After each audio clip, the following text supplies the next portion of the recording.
Hello friends, I welcome you all in my YouTube channel. इस video में हम MPC 005 जो कि रिसर्च मेथड्स है for MAPC first year student, MA psychology का स्टूडेंट जो कि इग्नू से एनरोल्ड है उनके लिए आज हम इसमें ब्लॉक 2 ऑलरेडी हम कर रहे हैं। ब्लॉक 2 के भी हम 2 यूनिट कंप्लीट कर चुके हैं। अब आज इस थर्ड यूनिट में जिसका नाम एक्सपेरिमेंटल रिसर्च है, इसके पार्ट 1 में हम experimental research and field experiments के बारे में पढ़ेंगे।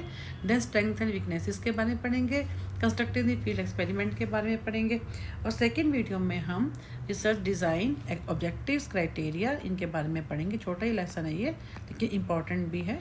यहाँ से इसको स्टार्ट करते हैं। Experimental research and field experiment. Every research requires the identification of the problem, which itself is an important step in any research। जैसे हमने भी अपनी लास्ट वीडियो में भी किया था, जिसको एक्स पोस्ट फैक्टो में भी यही रिसर्च सारे की जो कोई भी रिसर्च होती है, चाहे वो रिट्रोस्पेक्टिव है, चाहे वो प्रोस्पेक्टिव है, या चाहे वो क्वासी एक्सपेरिमेंटल है, चाहे वो एक्सपेरिमेंटल है, कोई फील्ड सर्वे है, हर एक के अंदर जो है जो स्टेप्स होते हैं नंबर 1 पे, उसमें हमारी क्या होती है, आइडेंटिफिकेशन द रिसर्च प्रॉब्लम। सबसे इम्पोर्टेंट स्टेप क्या होता है, हमारे को अपनी जिस चीज़ के ऊपर हमें स्टडी करनी होती है, जिस एरिया में हमें उस प्रॉब्लम को आइडेंटिफाई करना बहुत ज़रूरी है। The first step in any research is to define the research problem. This helps the investigator to focus on a more narrow research area to be able to study it appropriately। sometime it is seen that the research problem often, इसमें कई बार क्या होता है कि कई बार क्या होता है नहीं समझ पाता एक्सपेरिमेंटर जो होता है, इन्वेस्टिगेटर होता है, तो सबसे ज़्यादा ये होता है कि जो हम रिसर्च प्रॉब्लम ले रहे हैं वो ऑपरेशनलाइज हो, जिसके ऊपर हम काम कर सके, कोई ना कोई जो है रिजल्ट, हमारा आउटकम जो है वो ऐसा निकले जिसको हम जनरलाइज कर सके। And the result in such case will depend on the exact measurement that the researcher chooses and may be operationalise to test the conclusion of the research problem। After defining the research problem, the investigator must formulate hypothesis।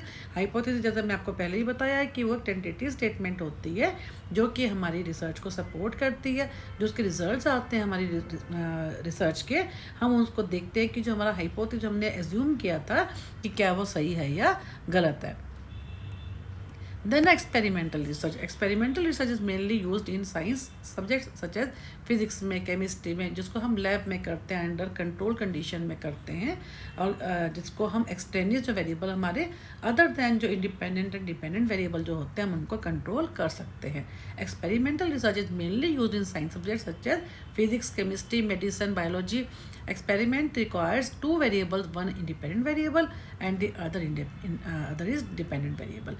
It is important that in experimental research the independent variable is manipulated and the effect of manipulation is observed on the dependent variable। जिसको हम manipulate कर सकते हैं वो independent है, जिसका impact देखते हैं वो क्या होता है dependent। Now all other extraneous factors are completely controlled within the laboratory। क्योंकि हम laboratory में कर रहे हैं, फिजिक्स, केमिस्ट्री, मेडिसिन, बायोलॉजी के बारे में हमने बात की, तो अंडर लैब कंडीशन होता है, तो हम बाकी जो किसी भी तरह के जो बाकी फैक्टर्स होते हैं, बाकी वेरिएबल होते हैं, हम उनको कंट्रोल कर सकते हैं। कि it is totally done in the control situation and it is based on research design which uses manipulation and control testing to understand the causal processes।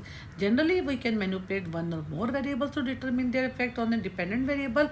In other words, it is a systematic and scientific approach होती है कौन, experimental research, to research in which the researcher manipulates one or more variables and controls and measure the other variables। Next come to field experiment. Field के नाम से मालूम हुआ जो कि नेचुरल सेटिंग में होता है, वो कि जो कि रियल होता है। Field experiment on the other hand refer to experiments conducted in real life situation. Here the control of extraneous variable factors is not possible, क्योंकि आप ओपन में कर रहे हो, एक कल्चर में कर रहे हो, एक डे टू डे लाइफ में कर रहे हो, रियल लाइफ सिचुएशन में कर रहे हो, तो डिपेंडेंट के अलावा जो एक्सटेनियस वेरिएबल होते हैं, फैक्टर्स होते हैं, हम उनको कंट्रोल नहीं कर सकते क्योंकि ये नेचुरल सेटिंग में होते हैं। And there is no way to control any factor, so absolutely no as one does in the laboratory. जैसे कि लेबोरेटरी में होता है कि हम अच्छे से जो एक्सपेरिमेंटर होता है वो एक्सपेरिमेंटर कंट्रोल कर सकता है एक्सटेनियस वेरिएबल्स को, इसमें वो नहीं कर सकता है। Hence in field experiment we take 2 groups matched for number of factors such as age, sex, education. इस टाइप के इन्होंने कहा है 2 ग्रुप को हम मैच कर सकते हैं। And both this groups are in real life setting and thus are subjected to similar extraneous variable, and thus the experimenter can observe the effects of this manipulation on one group and compare with the other group which is not subjected to any intervention. इन्होंने क्या कहा है कि क्योंकि natural setting में होता है तो दो ग्रुप लेकर और दोनों को जो रिजल्ट्स आएंगे उनको जो है हम कंपेयर कर सकते हैं। एक पर्टिकुलर ग्रुप को ऊपर हम इंटरवेंशन करके उसको कुछ एजुकेशन दे के, उसके बाद एक होता है कंट्रोल जिसको हम कुछ भी नहीं करते, दूसरा ये जिसके ऊपर हम जो है एक अलग से जो है इंटरवेंशन करते हैं। ये दोनों ग्रुप को अलग अलग ढंग से इंटरवेंशन दे के फिर दोनों का हम कंपेयर करते हैं। जैसे इन्होंने एग्जाम्पल भी दे रखा है यहाँ पर। For example, that researcher wants to study the effects of different methods of teaching, lecture versus tutorial. The school is the natural setting from which the researcher randomly selects 100 children, को 100 बच्चे चाहिए from 5th class में से, and randomly assign them to, उनको दो group में बांट लेता है 100 में से। जो 100 है 50 तो डाल दी उन्होंने एक्सपेरिमेंटल में और 50 को ले लिया कंट्रोल ग्रुप में। To the experimental group design the researcher uses the lecture method. अब जो एक्सपेरिमेंटल जिसमें 50 बच्चे हैं उनको उसने क्या किया कि लेक्चर मेथड यूज़ किया उनके लिए, और जो कंट्रोल ग्रुप है उनके लिए उसने ट्यूटोरियल मेथड को यूज़ किया है। अब क्या वो क्या करेगा, then the effects of the academic performance of the children are compared before and after the introduction of the methods of teaching. जो उन्होंने एक तो शुरू में उनका 100 स्टूडेंट जो है 50-50 पहले तो उनका शुरू में उनका देख लिया, उनके रेस्पॉन्सेज को नोट कर लिया, जब उनको लेक्चर मेथड तो इंटरवेंशन ग्रुप एक्सपेरिमेंटल ग्रुप को और जो दूसरे को जो उन्होंने ट्यूटोरियल दिया उससे पहले दोनों के पहले रेस्पॉन्सेज को नोट कर लिया। फिर उन्होंने जब ये दोनों को अलग अलग जो दिया, एक को लेक्चर मेथड यूज़ किया, एक को ट्यूटोरियल मेथड यूज़ किया, उसके बाद इन दोनों मेथड को इंट्रोड्यूस करने के बाद फिर उसका इम्पैक्ट देखा।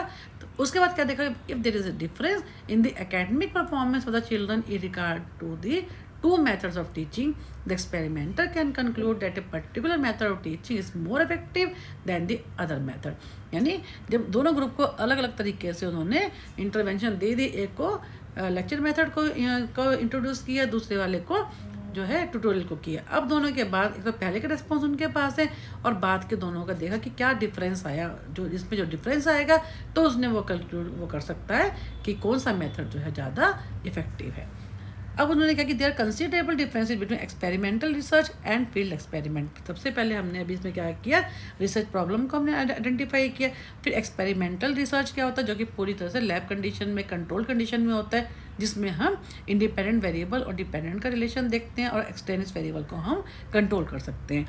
फील्ड एक्सपेरिमेंट में क्या होता है, जो कि नेचुरल रियल लाइफ सिचुएशन में होता है, नेचुरल सेटिंग में होता है, जिसमें हम एक्सटेनियस वेरिएबल्स को कंट्रोल नहीं कर सकते। अब इसमें डिफरेंसेस में क्या है, दोनों का हम डिफरेंस करेंगे। दी सब्जेक्ट्स एक्सपेरिमेंटल में क्या होता है, सब्जेक्ट्स होमोजेनियस सेम होते हैं। उसमें क्या है कि सब्जेक्ट जो होती है उनकी अलग अलग कैरेक्टरिस्टिक्स भी हो सकती हैं। इसमें क्या है, एक्सपेरिमेंटल में क्या, experimental subjects are in control condition होता है, वो नेचुरल सेटिंग में होता है। Then one experimental group is taken as subjected to the manipulation of independent variable intervention and see the effect of it on the subjects to the experimental group। इन्होंने कहा जो एक ही एक्सपेरिमेंटल ग्रुप है, एक ही group है, इसमें कोई control group नहीं है, एक एक ग्रुप के अंदर वो क्या करते हैं कि इंटरवेंशन देकर पहले के रिस्पॉन्सेज लेते हैं, फिर कोई इंटरवेंशन, कोई जैसे मान लो कोई लेक्चर मेथड ही है, एक सेम ग्रुप के बच्चों को पहले उनके रिस्पॉन्सेज देख लिए, उसके बाद जो है अगर उन्होंने जो है लेक्चर मेथड या कोई टीचिंग में कोई चेंजेस किया उसको इंट्रोड्यूस करके फिर उनके रिस्पॉन्सेज देख के तो देखा कि तो कितना इम्पैक्ट है, लेकिन वो एक ही ग्रुप पे होता है। उसमें क्या है फील्ड में कि two groups matched for certain basic characteristics which में कन्फाउंड रिजल्ट्स आर टेकन, जैसे हमने अभी एग्जांपल किया है ना लेक्चर मेथड और उसका जो है ट्यूटोरियल मेथड का था, तो ये उसके ऊपर है कि at the end the results of the two groups on a dependent variable are compare to see the effect of the intervention क्या होता है जो हमने लेक्चर इंट्रोड्यूस किया उनके ऊपर। देन है the cause effect relationship can be clearly established as in the laboratory experiment all extraneous variables are controlled and pure effects of intervention can be studied। तो जैसा हमने अभी बताया क्योंकि लैब में होता है तो ईजिली जो है हम लोग प्योर जो है कंट्रोल कंडीशन में होता है और हम एक्सटेनियस वेरिएबल्स को हम कंट्रोल कर सकते हैं। उसमें क्या है लैब में नहीं होता क्योंकि वो नेचुरल सेटिंग में होता है, तो उसमें क्या होता है हम कंट्रोल इनको नहीं कर, जो एक्सटेनियस वेरिएबल्स हैं are not control in the as in the laboratory. Next है प्रेडिक्शन बेस्ड। प्रेडिक्शन इसके ऊपर जो हमारे रिजल्ट्स आते हैं, क्योंकि बहुत ही ये कंट्रोल्ड होते हैं, दो वेरिएबल का जो इम्पैक्ट होता है, एक दूसरे का जो रिलेशनशिप होता है, जो एसोसिएशन होता है, बहुत ही पक्का होता है। तो स्टार्टिंग में हम एक प्रेडिक्शन हम कर सकते हैं कि prediction based on the experiment is possible and no one can even accurately predict a phenomenon given the same condition. उसमें क्या है, prediction is possible to certain extent, हम कुछ हद तक कर सकते हैं, as the real life situation may not be the same in all places where the study is conducted. Then experiment is always quantitative in terms of results, उसमें क्या है वो क्वान्टिटेटिव भी हो सकता है और क्वालिटेटिव भी हो सकता है। नाउ एक्सपेरिमेंट इज रेप्लीकेबल, जो एक्सपेरिमेंट है क्योंकि कंट्रोल कंडीशन में है तो एक्सपेरिमेंटर का उसका पूरा कंट्रोल रहता है, तो इसमें क्या है उसको हम जो उसके रिजल्ट्स हैं हम उनको रिपीट भी कर सकते हैं। इसमें क्या है कि the field experiment are applicable but may require modification in term of the match factor. जो हमारा ग्रुप है स्टडी का, जो हमारा पर्पस है, जो ये सब हमारा मैच होना चाहिए, तभी हम उन रिजल्ट्स को फिर से हम रेप्लीकेट कर सकते हैं, रिपीट कर सकते हैं। अब इन्होंने क्या कहा है कि we can use the experimental research in different way such as this time priority in causal, cause को वो देख रहे हैं कि कॉजल में टाइम प्रायोरिटी होती है, दिस कंसिस्टेंसी भी होती है कि वही रिजल्ट आते हैं, अगर बार बार भी करेंगे तब भी सेम आएगा, और magnitude of the correlation is great, उनमें जो है दोनों का जो रिलेशनशिप है वो बहुत ही अच्छा होता है।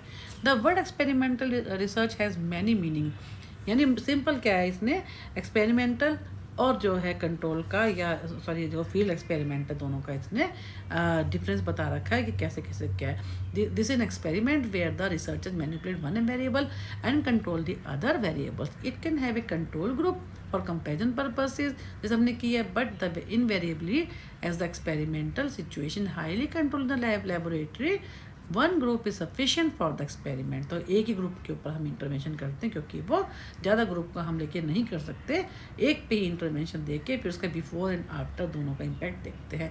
The subjects are randomly assigned to experimental condition, if there are more than two experimental condition the researcher must be very clear as to what variable need to be tested and measure, यानी हर चीज़ में उसने क्या कहा है कि researcher का full control होता है इसके अंदर, किसमें एक्सपेरिमेंटल रिसर्च में। अब फील्ड में दोबारा वो फील्ड के बारे में बात कर रहा है कि field experiments are also called as quasi experiment as the researcher actively influences something to observe the consequences. जैसे हमने क्या किया था कि उसने एक जो है लेक्चर मेथड किया, ठीक है, और एक ट्यूटोरियल किया, तो उन्होंने क्या है कि इसमें इम्पैक्ट देखता है वो किसी चीज़ का बाकी चीज़ों के ऊपर, तो उसमें ग्रुप ज़्यादा भी हो सकते हैं।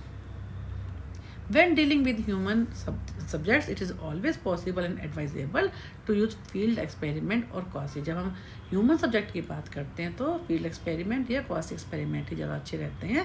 And this is so because when certain phenomenon and its changes are observe in natural setting, it provides considerable inputs, information and knowledge about the phenomenon in real life situation से related होता है। अगर हम human behaviour के human के ऊपर study करना चाहते हैं, society has to progress, this type of research is very important. अब क्या कि स्ट्रेंथ्स एंड वीकनेसेस क्या है फील्ड एक्सपेरिमेंट की, स्ट्रेंथ्स में या एडवांटेजेस को हम क्या कहते हैं, it is useful to behavioural and social scientist such as the social psychologist है, sociologist and educational point of view से। It is appropriate method for studying complex social influence, फिर से वही सोसाइटी की बात आती है क्योंकि नेचुरल सेटिंग में होता है, तो उसमें क्या है वही उन्होंने कहा चेंजेस हो जाए रियल लाइफ सेटिंग से होता है। The dynamics and small groups have been fruitfully studied by this, अगर छोटे ग्रुप हैं तो और ज़्यादा अच्छा होता है इसमें स्टडी करना। It is more suited method to be tested of the theory and the solution of practical problems के लिए होता है क्योंकि रियल लाइफ सिचुएशन पे है। नेक्स्ट है it is suited to testing broad hypothesis. अगर हाइपोथेसिस क्योंकि हमने पहले भी किया है कि जो हाइपोथेसिस होता है हम एक भी ले सकते हैं, ज़्यादा भी ले सकते हैं, या एक को ही हम इतना ब्रॉड ले लें जिसके ऊपर हमें स्टडी करनी होती है और जो हमारी स्टडी को जो है सपोर्ट करता है। तो इस केस में जब हम फील्ड एक्सपेरिमेंट लेते हैं तो हम कोई हाइपोथेसिस जो है बड़ा भी हम ले सकते हैं जिसको हम टेस्ट कर सकें। And flexibility and applicability to a wide variety of problems are also possible by this method, जिसको हम फ्लेक्सिबल हो और एप्लीकेबल हो, यानी कि हमने जो प्रॉब्लम जो है कई तरह की प्रॉब्लम्स जो हम उनके ऊपर ले सकते हैं, क्योंकि रियल लाइफ से रिलेटेड होती हैं, सोशल प्रॉब्लम भी हो जाती हैं, ह्यूमन बिहेवियर से भी रिलेटेड हो सकती हैं, तो रियल लाइफ सेटिंग पे होती है। तो उसमें मेन ये क्या है कि जो वाइड वैरायटी ऑफ प्रॉब्लम को भी हम इस मेथड में के थ्रू कर सकते हैं सॉर्ट आउट। वीकनेसेस क्या होती है? द चांसेस ऑफ एक्सटेनियस, जैसे मैंने पहले भी किया कि एक्सटेनियस फैक्टर्स को हम कंट्रोल नहीं कर सकते। तो यहाँ पे सबसे बड़ी प्रॉब्लम क्या होती है कि the chances of extraneous variable confounding the research findings are more in field experiment due to uncontrolled extraneous variable. Then one of the problem is the negative attitude. कई बार क्या होता है जिसमें जो रिसर्चर होता है, जैसे हमने स्टूडेंट्स के ऊपर ही किया, जो जिस स्टूडेंट्स के वो ज़्यादा अटैच्ड है उसको ज़्यादा फेवर करेगा, उसको अपने वाले ग्रुप में रखेगा जिसमें वो चाहता है कि रिजल्ट इम्पैक्ट अच्छा है। तो कहने वाला कि उसका जो रिसर्चर है उसका भी एटीट्यूड बहुत फ़र्क पड़ता है, पॉजिटिव है या नेगेटिव है। और कंसेंट सबसे बड़ी बात होती है जहाँ पे आपको स्टडी करनी है सब्जेक्ट्स का भी, और जिस एरिया में, जैसे स्कूल की बात है, स्कूल का भी कंसेंट जरूरी है, consent and cooperation of concern subjects का भी, एंड इंस्टीट्यूशनल अथॉरिटी जैसे स्कूल है उनका दोनों ही बहुत जरूरी होते हैं in case of field experiment, क्योंकि आप फील्ड में कर रहे हो तो दोनों की कंसेंट होना बहुत ज़रूरी है।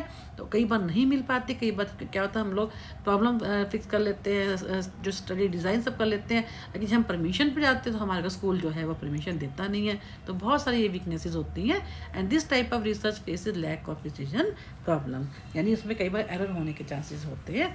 एकदम प्रिसाइज जो है प्रिसीजन का मतलब होता है उसमें एरर होने के चांसेस।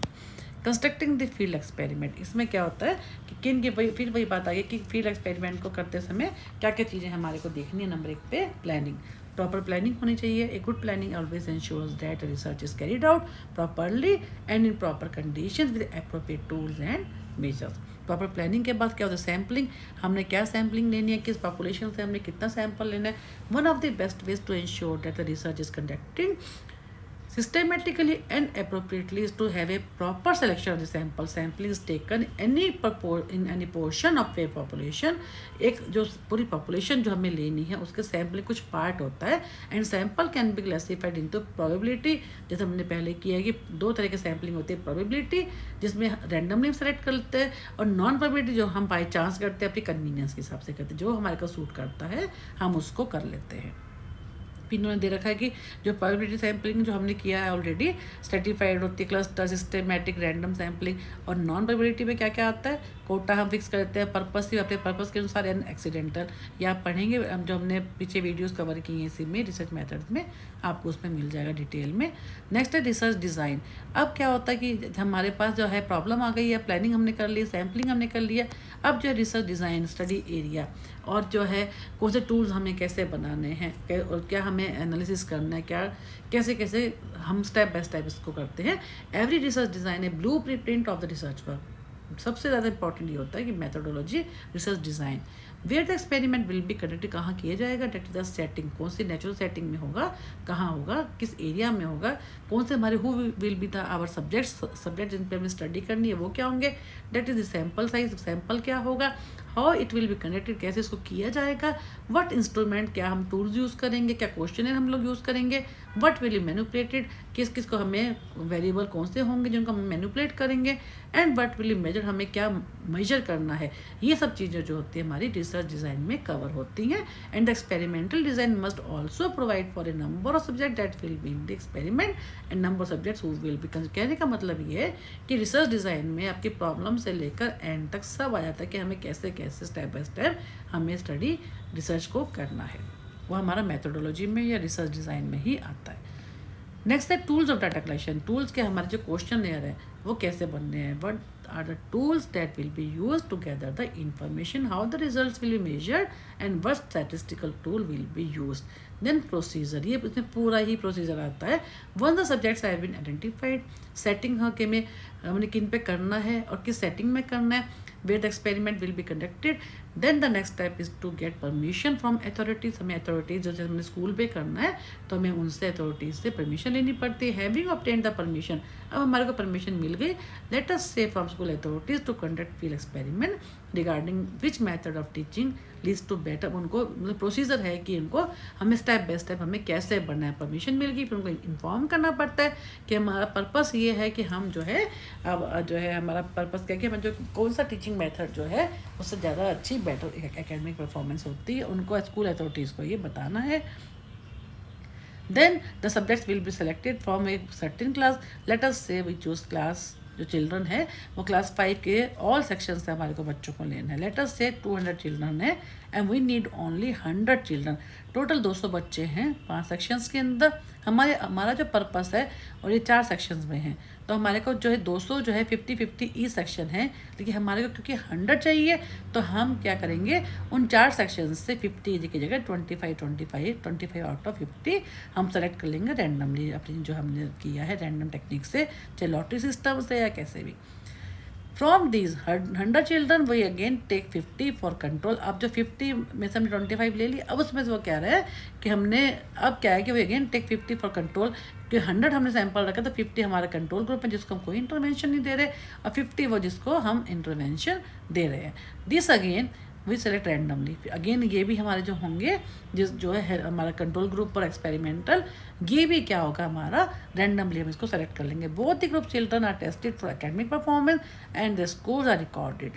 इसी जो हमने किया ना अभी कि इनको जो है कंट्रोल ग्रुप में करके 50 को दूसरे वाले में करके एक्सपेरिमेंटल में, फिर एक को हम लेक्चर मेथड देंगे। उस टाइप से हम क्या करेंगे कि हम दोनों का देखेंगे कितना इम्पैक्ट आया, पहले का भी देखेंगे लेक्चर मेथड का और फिर बाद का भी। इसी तरह से पहले हम ट्यूटोरियल मेथड से पहले का देखेंगे और उसके फिर ट्यूटोरियल मेथड को देने के बाद फिर देखेंगे। Then to the experimental group of children we give instruction through lecture method and to the other group through tutorial method. Now after training for a month, 1 महीने की ट्रेनिंग के बाद the academic performance of both the groups are retested। दोबारा से उनकी retest की जाती है academic performance। Not the difference in the second testing for the 2 groups will indicate which method is more effective. तो ये हमारा क्या है, ये पूरा प्रोसीजर आता है, हम कैसे कैसे क्या क्या एरिया को लेते हैं, कैसे परमिशन लेते हैं, उनको इन्फॉर्म करते हैं, कैसे जो सेक्शन है कहाँ से कौन सी क्लास से लेना है, कितने बच्चे लेने हैं, किस टाइप से उनको जो है इंस्ट्रक्शन देनी है, किस टाइप से उनको जो है इंटरवेंशन देनी है, कौन सा उनको लेक्चर मेथड है, कौन सा ट्यूटोरियल मेथड है, किस ग्रुप को देना है। ये सब कुछ होने के बाद 1 महीने के बाद उनको जब स्टडी करते हैं तो मालूम होता है जो उनके रिजल्ट्स आए हैं उनके बेस पे हम जो है प्रेडिक्ट करते हैं कि कौन सा ग्रुप के ऊपर ज़्यादा एकेडमिक परफॉर्मेंस किसकी बढ़ी है, किसकी कम हुई है, किसकी क्या है, जो भी है इम्पैक्ट हमारा वो हम देखते हैं फाइंडिंग्स का।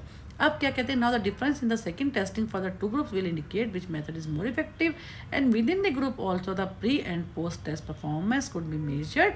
एंड प्री टेस्ट क्या होता है, टेस्ट से पहले लेक्चर या ट्यूटोरियल मेथड से पहले, और पोस्ट क्या होता है उनके बाद। उसके बाद क्या होता है, within the group also the pre and post test performance could be measured and the difference noted as improvement और decrease in the academic performance. Next है स्टैटिस्टिकल एनालिसिस। अब हम कौन सी टेक्निक, कौन सी स्टैटिस्टिक्स को यूज़ करेंगे। Appropriate statistics such as t test will be use to find if the differences obtained between the 2 groups as well as between the pre and post statistical significance में हम SPSS को use कर सकते हो, EPI info को कर सकते हो, जो भी है आपको कौन सा का कोरिलेशन देखना है, सब चीज़ों में अलग अलग आप देखेंगे तो बहुत सारी टेक्निक्स आती हैं।